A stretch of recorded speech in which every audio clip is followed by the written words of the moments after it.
고통의 마침표를 찍고 축복의 느낌표를 쓰라.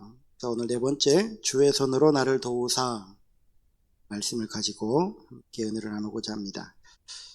우리 어저께까지 나눴던 말씀을 아주 간략하게 요약을 해보면, 야베스는 보통의 사람이었죠. 그의 시작은 아주 비참했습니다. 태어날 때부터 부모에게 슬픔이었고 존재 자체가 짐이었던 사람이 바로 이 야베스입니다. 그런데 그는 자신의 이러한 비극적 운명을 팔자로 치부하지 않았죠. 그는 하나님께 나아갑니다. 그리고 하나님은 야베스에게 복을 주시게 되어지죠. 근데 여기서 말하는 이 복이라고 하는 것, 야베스가 주께서 내게 복을 주시려거든 이라고 말하는 이 복이라고 하는 것은 우리가 생각하는 어떤 그런 복이 아니라 좀 다른 개념인데, 성경에서 말하는 복이라고 하는 것은 두 가지가 있다라고 말씀을 드렸잖아요. 하나는 하나님과 동행하는 것, 또 하나는 하나님께 무릎을 꿇는 것. 야베스가 구하는 이 복, 하나님과 늘 함께 걷되 하나님 앞에 무릎을 꿇는, 하나님 앞에 예배자로 살아가고자 하는 그런 결단을 가지고 하나님 앞에 이러한 예배자로서의 결단을 고백하는 겁니다. 그리고 야베스가 구한 첫 번째 복이 바로 나의 지역을 넓히시고 라고 하는 이 말인데, 여기서 우리 모두는 사실 다 지경이 넓혀져 가기를 원하잖아요. 내가 하는 일이 잘 되고 내 자녀들이 세상에서 영향력 있는 사람이 되고, 그리고 내가 하는 어떤 모든 영향력들이 점점점 커지고 세지는 것 원하거든요. 이거 나쁜 거 아닙니다. 야베스도 당당하게 구했죠. 나의 지역을 넓히시고. 그런데 야베스가 구하는 이 나의 지역, 예전 성경으로 나의 지경이라고 하는 것은 단순히 내 땅덩어리를 말하는 것이 아니다라고 하는 것을 말씀드렸잖아요. 어저께 나눴던 말씀인데, 나의 지역을 넓히시고라고 하는 이 지역이라고 하는 것은 하나님의 기업을 말하는 겁니다. 하나님께서 야베스가 살던 이 때가 이제 이 가나안 땅에 있었던 원주민들을 몰아내고 이스라엘 공동체가 그 땅에 정착하면서 정복 전쟁을 벌이고, 하나님께서 나에게 맡겨주신, 우리 가문에게 주신 나의 지역, 지경, 하나님의 기업, 이것을 하나님께로부터 부여받는, 그래서 나의 지역을 넓히시고 라고 하는 것은 정복전쟁 해서 이겨야지만이 그 땅을 차지할 수 있는 거잖아요. 그렇기 때문에 하나님의 이 통치가 나의 이 기업, 나의 지역, 이 지경이 되어져서 이 지역이 넓혀져 가기를 원합니다. 즉 내가 수고하고 노력해서 차지하는 땅이 아니라 하나님께서 나에게 약속하신 그 땅, 하나님의 통치가 머무는 그 땅이 넓혀져 가기를 원합니다. 여기는 또 두 번째 더불어서 그러니까 하나님께서 주신 이 기업이 넓혀져 가기를 원합니다라고 하는, 여기에는 그로 말미암아서 나의 영향력이 넓혀져 가기를 원합니다.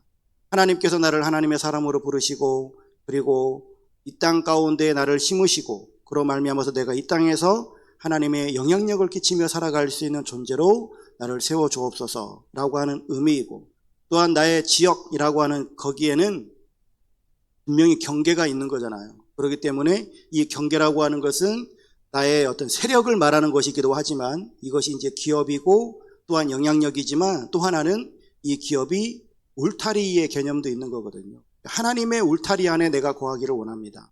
하나님의 보호하심과 하나님의 그 손길 안에 내가 거하기를 원합니다 라고 하는 이러한 의미가 들어가 있죠. 그래서 하나님의 그 주권 속에 내가 거하면서 하나님의 이런 선한 영향력을 끼쳐가고, 그리고 하나님의 보호하심 아래서 내가 살아가기를 원합니다 라고 하는 이러한 의미였던 것이죠. 그래서 우리가 이제 이 말씀을 적용해 가면서 우리의 신앙의 지경을 넓혀가고, 우리의 사명의 지경을 넓혀가고, 우리 교회의 지경을 넓혀가자라고 하는 것을 우리가 어저께 말씀을 나누었고요. 오늘은 이제 주의 손으로 나를 도우사라고 하는 말씀을 함께 나누려고 하는데, 이렇게 지경이 넓혀져 가고 지역이 넓어져 가게 되어질 때 반드시 필요한 게 있습니다. 그것이 바로 오늘 본문에서 말하는 주의 손이 나를 돕는 것입니다. 왜 그런가 하면 몸에 안 맞는 옷을 입으면 이게 편해지거든요.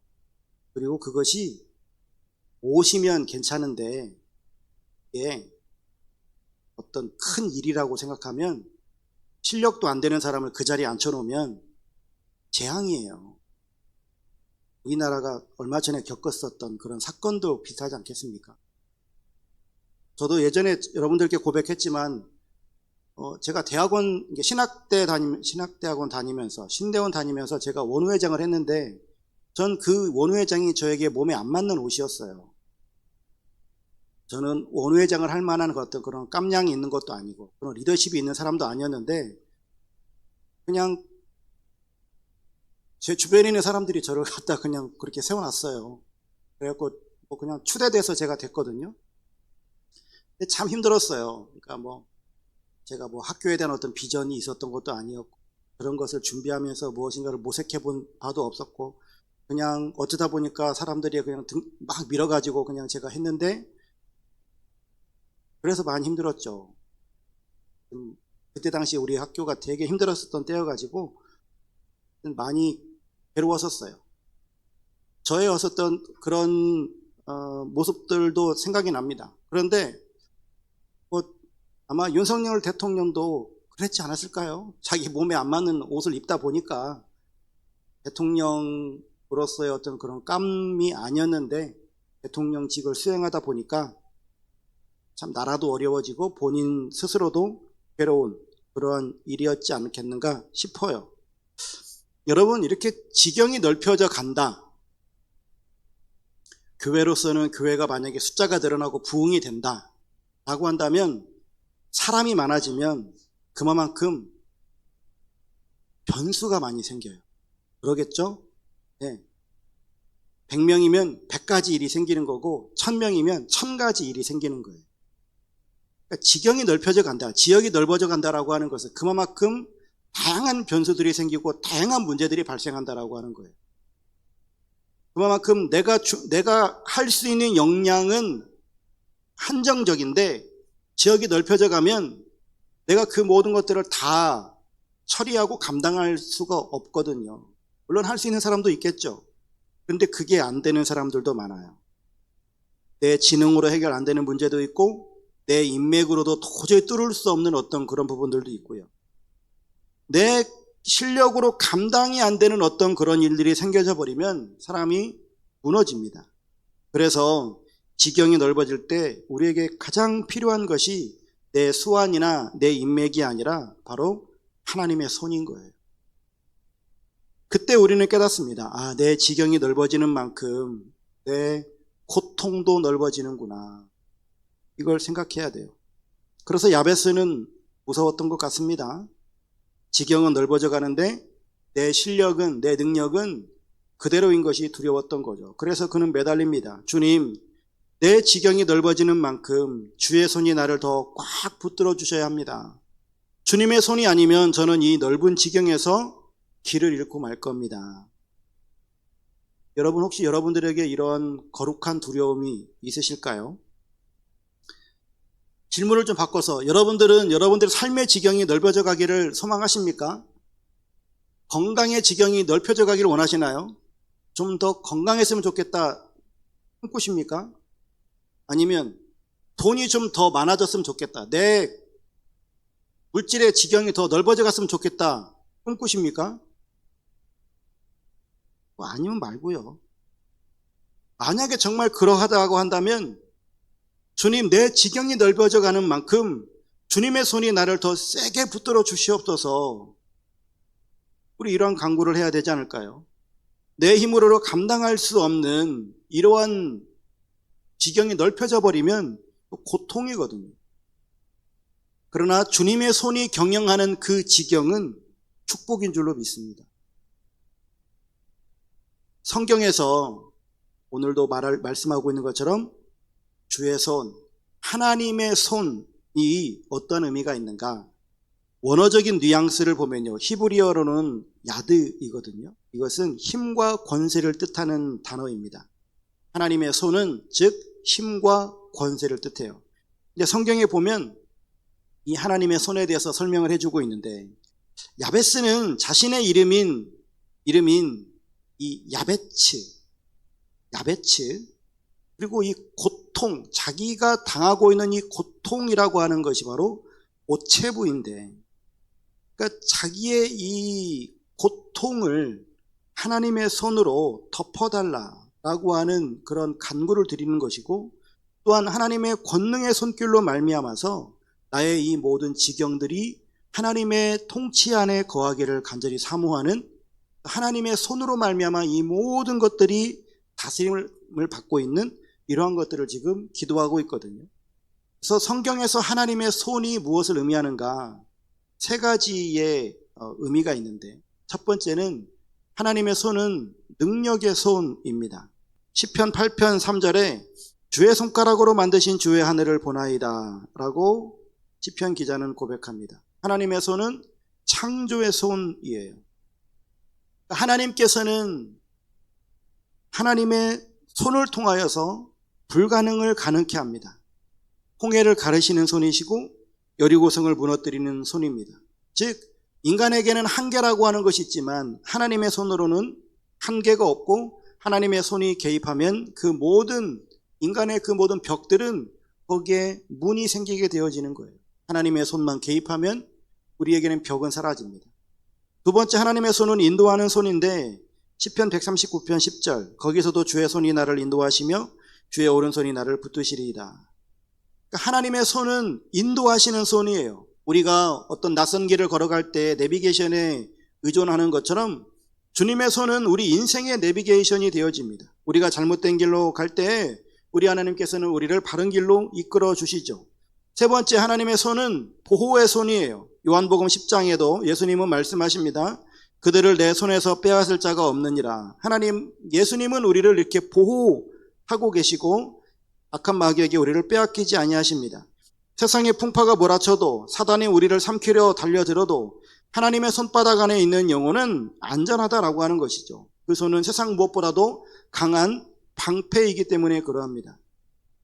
우리가 야베스의 기도를 할 때 이 야베스의 기도가 복을 구하는 어떤 기복신앙의 대명사처럼 오해받고는 하지만, 그러나 그의 기도를 깊이 들여다보면 그는 하나님의 손을, 자신의 어떤 그런 야망을 채우는 하나님의 도우심, 그리고 그 하나님의 창조적인 능력과 인도하시는 것과 또한 보호하시는 그런 모든 하나님의 손의 능력을 가지고 자기가 잘되고 잘나가고 승승장구하는 것을 하나님 앞에 구했던 것이 아니라, 그 하나님의 손에 전적인 자기 자신을 의탁하고 의존하는 이러한 모습을 우리가 보게 되어집니다.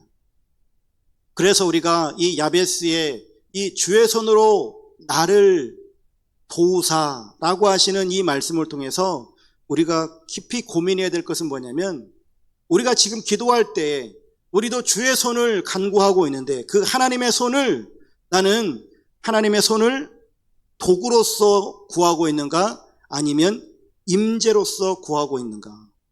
이 부분을 깊이 성찰해 봐야만 합니다.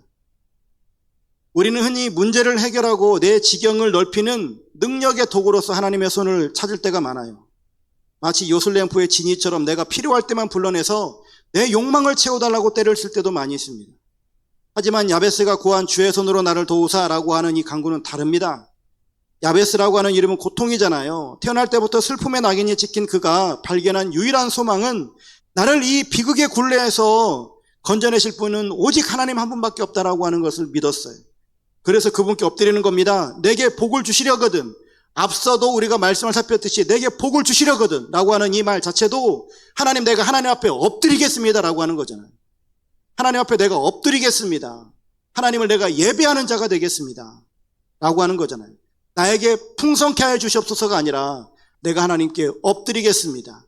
그리고 주의 손이 나를 도와주시기를 원합니다 라고 하는 것도, 주의 손이 나를 도와서 내가 잘 나가는 것을 바라는 것이 아니라 그 하나님의 통치와 하나님의 임재 속에 내가 거하기를 바라는 간절한 열망을 가지고 그는 지금 기도하고 있다는 말이죠. 우리가 너무나 잘 아는 소요리 문답 1문, 사람이 제일 되는 목적이 무엇인가? 사람의 제일 되는 목적은 하나님을 영화롭게 하고 영원토록 그를 즐거워하는 것이다 라고 말하고 있죠.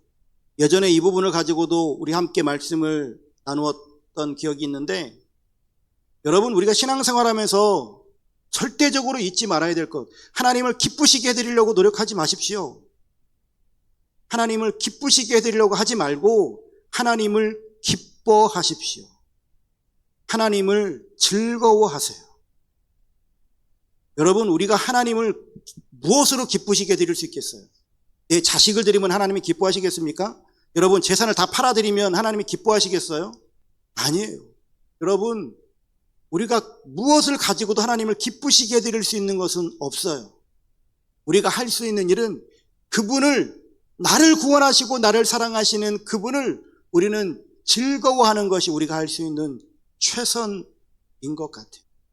하나님이 그냥 즐거우신 분, 하나님이 그냥 기쁘신 분, 그냥 하나님만 보아도, 하나님만 묵상해도 그냥 웃음이 나오고, 하나님만 묵상해도 눈물이 흐르고 하는 그분이 하는 모든 행위들은 하나님이 기뻐하실 만한 일들을 할 수 있는 것 아니겠어요?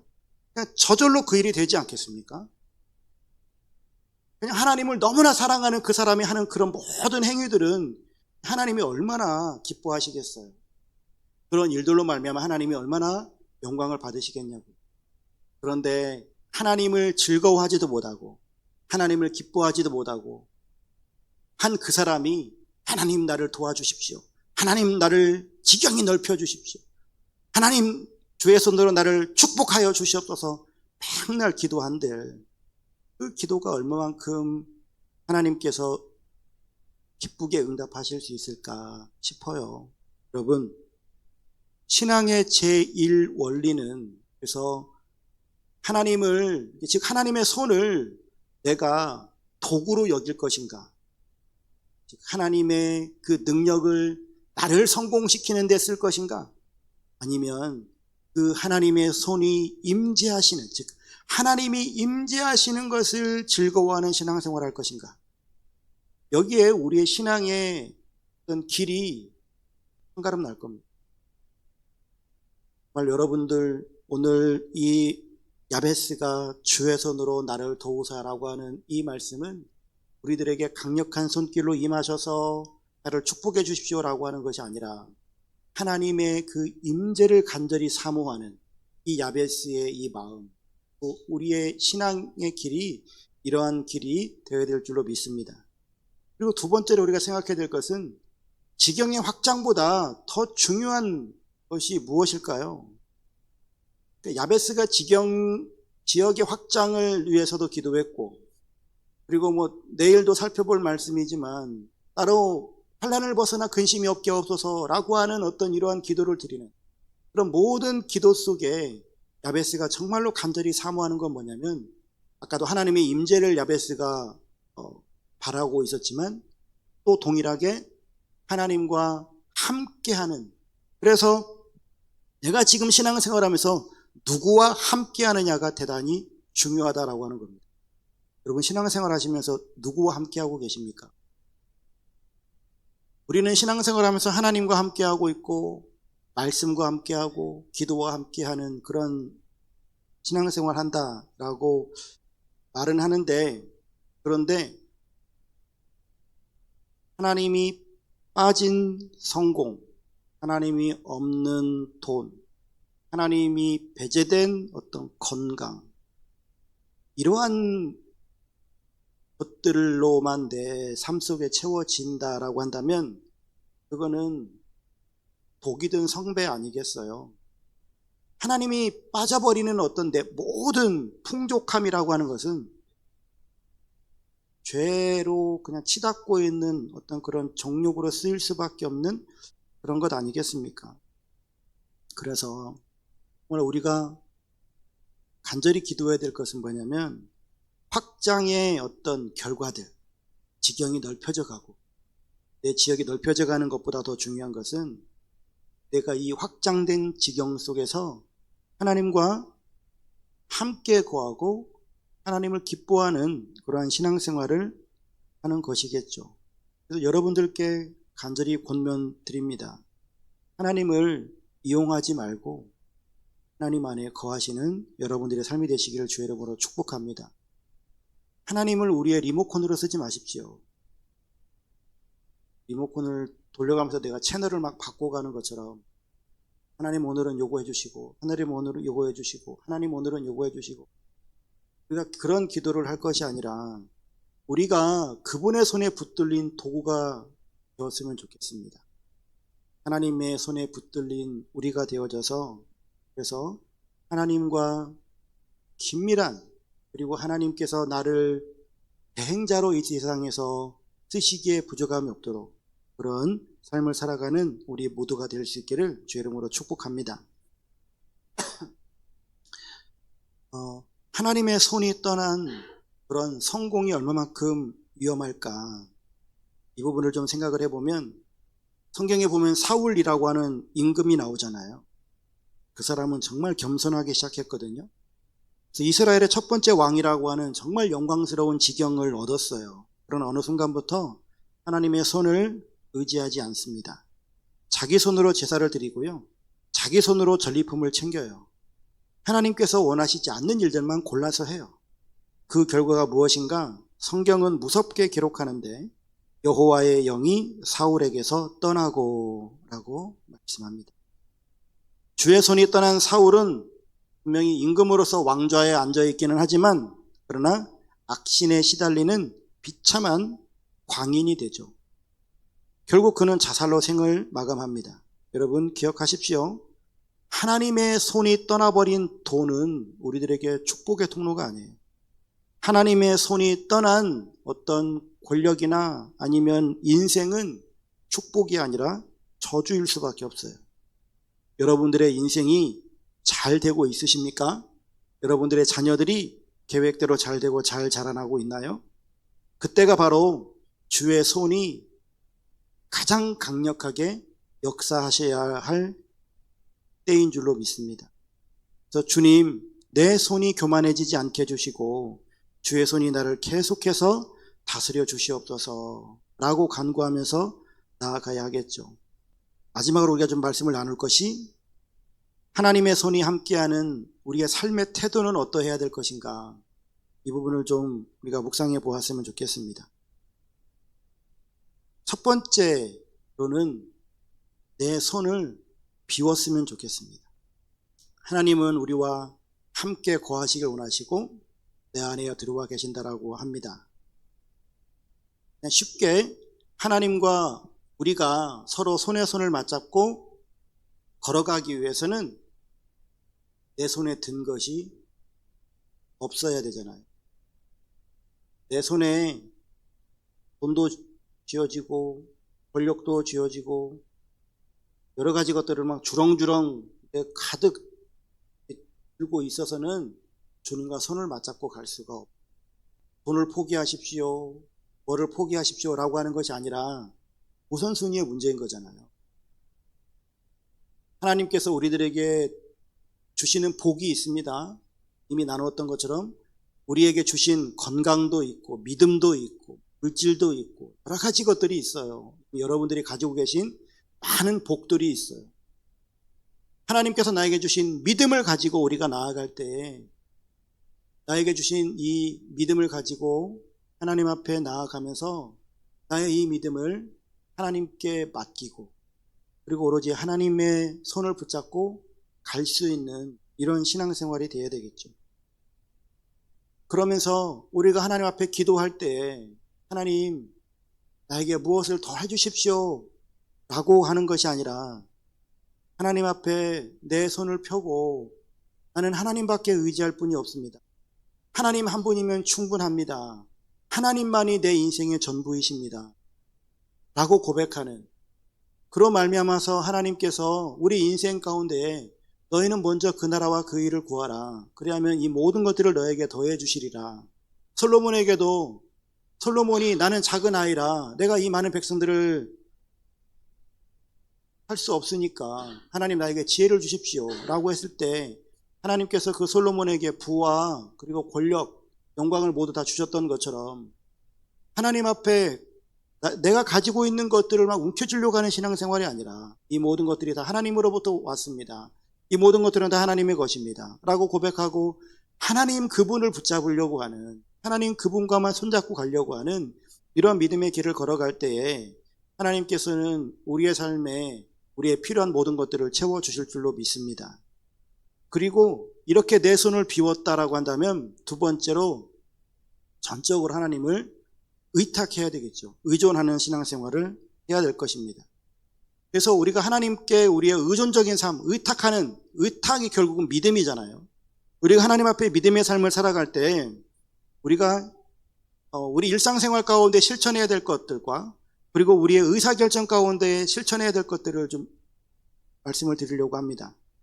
우리 일상생활 가운데 실천해야 될 것 세 가지를 본면을 드리고 싶은데, 첫 번째, 우리가 어저께 말씀의 내면화도 보았잖아요. 말씀을 내 내면 속에 새기고 그 말씀이 내 삶을 주장하고 주관할 수 있도록.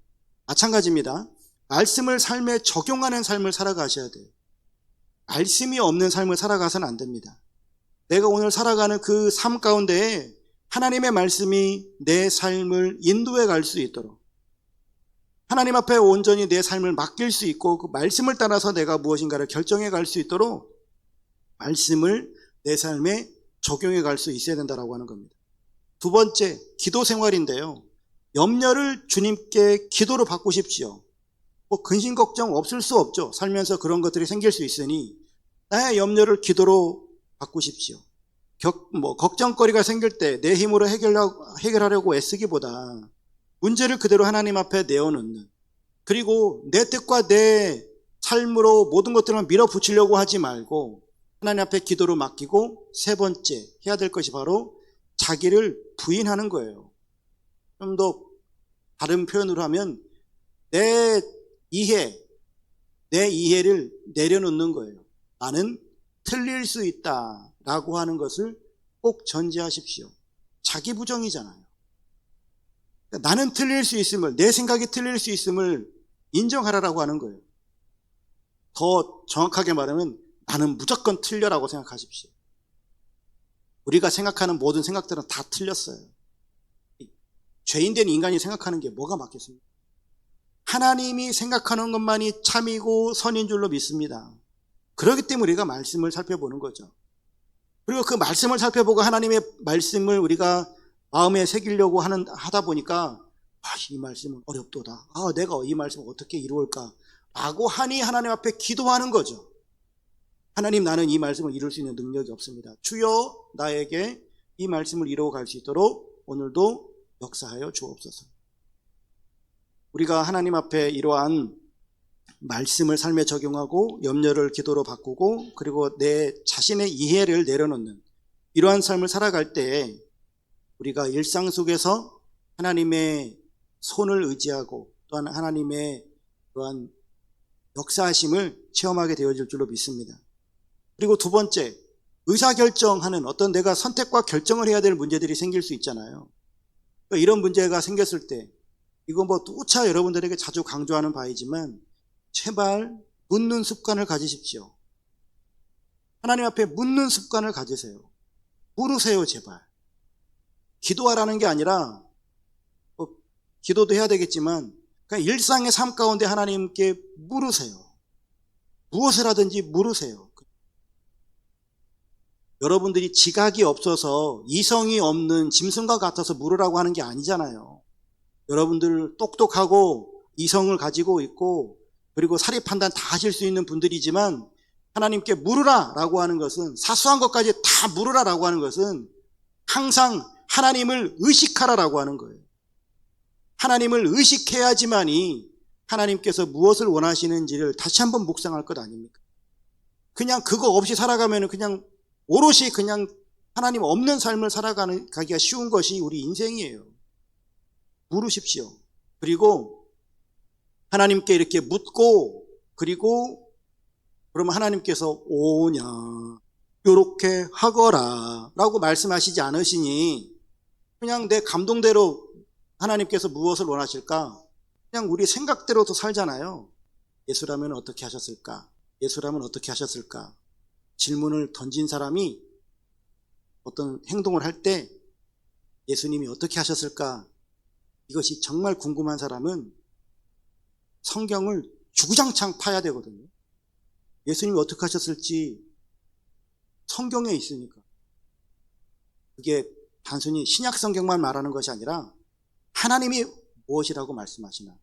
창세기부터 요한계시록까지 계속해서 성경을 달달달달달달 읽어내야 될 것 아니겠어요? 그래야 하나님께서 뭐라고 말씀하실지를 깨달을 거 아닙니까? 그런데 많은 기독교인들이 예수라면 어떻게 하셨을까? 이 생각만 하고 그냥 내 생각대로 해요. 그냥 착한 생각을 하는 거예요. 이렇게 하는 게 예수님이 하시는 것 같아요. 자기의 추정치로 살아가요. 다 그냥 자기 스스로에게 속는 거예요. 그냥 좀 착하게 하면 이게 예수님이 원하시는 걸 거야. 이렇게 생각하거든요. 근데 진짜 예수라면 어떻게 하셨을까라고 하는 것을 묵상한다면 성경을 읽고 그 성경에서 말하는 바를 내 삶에 적용하면서 살아내야 되겠죠. 그런데 내가 이렇게 성경을 적용하고 살아내면 하나님의 뜻이겠거니 하고 살았는데 그렇게 하나님의 뜻을 이루며 살아가는 그 사람이 계속해서 승승장구하고 잘 되기만 할까요? 아니에요. 하나님께서 출애굽한 그 이스라엘 백성들을 그들이 하나님의 놀라운 손길로 모세라고 하는 위대한 용도자를 통해서 10가지 재앙을 통해서 출애굽한 그들에게 하나님께서 가나안 땅을 빵 하고 안겨주신 것이 아니라 홍해 앞에 세웠잖아요. 우리 인생에도 그렇다니까요. 홍해 앞에 세워놔요. 홍해라고 하는 어마어마한 그런 큰 장애물을 만났지만 하나님께서 거기에 또 더 큰 놀라운 역사로 홍해를 건너가게 하시고 우리의 원수였던 애국 군대가 다 거기에 수장되게 하시고 그렇게 됐으면 그 이스라엘 백성들에게 그만큼 큰 놀라운 역사를 보여주셨으면 가나안 땅에 빡 하고 앉혀주셔야죠. 근데 거기 또 하나님께서 안 그러잖아요. 거기 뭐 쉰광야, 신의 광야, 신광야, 리비딤으로 그리고 신의 산으로 그렇게 하나님이 인도해 가시잖아요. 그리고 광야 생활 40년 동안 뺑뺑이 돌리시잖아요. 우리 인생에 하나님의 뜻대로 살아도 광야와 같은 홍해와 같은 리비딤에서의 그런 아말렉과 같은 이러한 숱하게 많은 난관들이 생기고 문제가 생겨요. 그러할 때 어찌하시겠습니까? 하나님의 뜻대로 살아도 다 소용없네 하는 사람이 생길 수도 있고 아니면 하나님의 뜻대로 살았지만 이러한 결과가 나타났을 때 이 모든 것들을 하나님께 또 맡기고 살아가는 사람이 있어요. 우리의 신앙의 그 정말 중요한 원리가 뭐냐면 하나님의 뜻대로 살아도 내 뜻과 다른 어떤 결과가 도출될 때가 많거든요. 그러할 때 하나님의 선하신 뜻을 믿고 감사하는 연습을 하셔야 돼요. 거기서 감사가 깨져버리면 감사를 하라고 하는 것은 감사할 상황이 아니라는 거잖아요. 거기서 감사를 안 하면 그러면 우리에게서 원망 불평밖에 안 나와요. 원망 불평하는 그런 사람들을 통해서 하나님께서 일해 가실 수가 없거든요. 우리의 신앙생활은 참 그래서 한편으로는 어렵고 한편으로는 외롭고 그래요. 참 어려워요. 신앙생활이 그냥 대충 하는 사람에게는 신앙생활만큼 쉬운 게 없어요. 신앙생활을 정말 잘해보려고 하는 사람은 신앙생활이 너무 어려운 것 같아요. 그런데 정말 신앙생활이 어려운 것 같은데 그런데 좀 한 단계 더 우리가 더 고민해보고 더 생각을 해보면 사실은 신앙생활만큼 쉬운 게 없거든요. 왜냐하면 내 힘으로 하는 게 아니니까. 하나님이 주시는 힘으로 우리가 신앙생활하고 하나님께서 나를 붙드시고 인도하시는 바대로 그냥 순종만 하면 된다라고 하는 믿음을 가지고 있으면 홍해를 만나도 그래 하나님께서 뜻이 있어서 여기로 보내셨겠지. 광야로 보내셔도 그래 하나님께서 이곳에도 나를 다듬으시겠지. 하나님 앞에 모든 것을 맡기고 살아가면 내 몸에 힘이 들어갈 필요가 없거든요. 긴장할 필요도 없고. 그렇다고 해서 뭐 무조건 쉽다라고 하는 것은 아니지만 그러니까 그래요. 힘들어요. 신앙생활이. 어려운 과정들이 있겠죠. 그런데 하나님께 이 모든 것들을 맡기고 믿음으로 한 걸음 한 걸음 걸어갈 때 이렇게 반복적인 하나님 앞에 순종함과 그리고 하나님의 말씀을 선택하려고 하는 이런 길을 걸어갈 때에 우리의 믿음의 여정은 점점점 더 깊어지고 우리의 영성은 더욱더 깊어질 줄로 믿습니다. 여러분, 오늘 말씀의 결론이자 핵심 메시지이기도 한데요. 하나님의 손이 함께 하시면 아무리 작은 사람이라고 할지라도 큰 일을 하게 되어질 줄로 믿습니다. 야베스라고 하는 그 고통의 사람이 하나님의 손에 붙들리니까 하나님께서 야베스를 통해서 9절에 말씀하시잖아요. 그 형제보다 귀중한 사람이라. 하나님께서 귀중하게 보시는 사람이 되어졌잖아요. 예수님께서 그 5,000명이나 되는 수많은, 남자만 5,000명이나 되는 수많은 사람들이 있는 그 가운데에 그 어린이의 그 도시락을 받으셔가지고 주님의 손에 올려드리니까 그 작은 그 도시락이 5,000명을 다 먹이고도 12광주리나 남게 되는 그런 놀라운 역사가 일어나잖아요. 우리 작은 사람이라 할지라도 주님께서 그 사람을 쓰시면 놀라운 큰 역사가 일어남을 이미 성경에서 우리들에게 보여주고 있습니다. 여러분들의 인생이 그냥 평범한 필부이죠. 그냥 평범한 소시민이에요. 우리 교회요? 이 광양에서도 그냥 아주 작은 교회 가운데 하나일 뿐이에요. 하지만 하나님의 손에 여러분들의 인생이 들려지고 우리 교회가 들려질 때 하나님의 놀라운 역사들이 일어나게 되어질 줄로 믿습니다. 천하보다도 귀한 영혼들을 하나님께서 우리에게 맡겨주실 것이고 또한 여러분들의 그런 삶을 통해서 하나님의 놀라운 뜻을 하나님께서 이루어 가실 줄로 믿습니다. 그러할 때 여러분들은 더 이상 작은 자가 아니고 여러분들의 모든 삶은 축복이 되어질 것이고 또한 여러분들의 삶의 모든 여정은 축복의 지경이 넓혀져가는 그런 삶이 되어질 줄로 믿습니다. 이러한 역사가 여러분들의 삶 가운데 넘치기를 주의 이름으로 축원합니다.